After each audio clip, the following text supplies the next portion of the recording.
ಶಾಸಕ ಹಾಗೂ ಮಾಜಿ ಸಚಿವ ಭೈರತಿ ಬಸವರಾಜ್ ವಿರುದ್ಧ ರಿಯಲ್ ಎಸ್ಟೇಟ್ ಏಜೆಂಟ್ ಒಬ್ಬನ ಕೊಲೆ ಪ್ರಕರಣಕ್ಕೆ ಸಂಬಂಧಿಸಿದಂತೆ ಎಫ್ಐಆರ್ ದಾಖಲಾಗಿದೆ. ಬೆಂಗಳೂರಿನ ಭಾರತಿ ನಗರದಲ್ಲಿ ಹಲ್ಲೆಕೋರರು ಕಾರಿನಲ್ಲಿ ಬಂದು rowdy sheeter Shivaprakash alias Biklu Shivu ಎಂಬಾತನನ್ನ ಕೊಲೆ ಮಾಡಿದ್ರು. ಮೃತನ ತಾಯಿ ನೀಡಿದ ದೂರಿನ ಆಧಾರದ ಮೇಲೆ ಭೈರತಿ ಬಸವರಾಜ್ ಜೊತೆಗೆ ಇತರರ ವಿರುದ್ಧ ಪ್ರಕರಣ ದಾಖಲಿಸಲಾಗಿದೆ.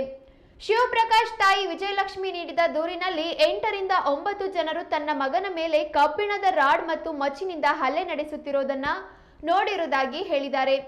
ಸ್ನೇಹಿತ ಮಧ್ಯ ಪ್ರವೇಶಿಸಲು ಪ್ರಯತ್ನಿಸಿದಾಗ ಅವರನ್ನು ಕಬ್ಬಿಣದ ರಾಡ್ನಿಂದ ಹೊಡೆದಿದ್ದಾರೆ. ಶಿವಕುಮಾರ್ ವಿರುದ್ಧ ಕ್ರಿಮಿನಲ್ ದಾಖಲೆ ಇದ್ದು ಆತನ ವಿರುದ್ಧ 11 ಪ್ರಕರಣಗಳು ದಾಖಲಾಗಿವೆ. 2006ರಲ್ಲಿ ರೌಡಿ ಶೀಟ್ ತೆರೆಯಲಾಗಿತ್ತು. ಮಾಜಿ ಸಚಿವ ಭೈರತಿ ಬಸವರಾಜ್ ಅವರನ್ನ ಎಫ್ಐಆರ್ನಲ್ಲಿ 5ನೇ ಆರೋಪಿಯನ್ನಾಗಿ ಸೇರಿಸಲಾಗಿದೆ.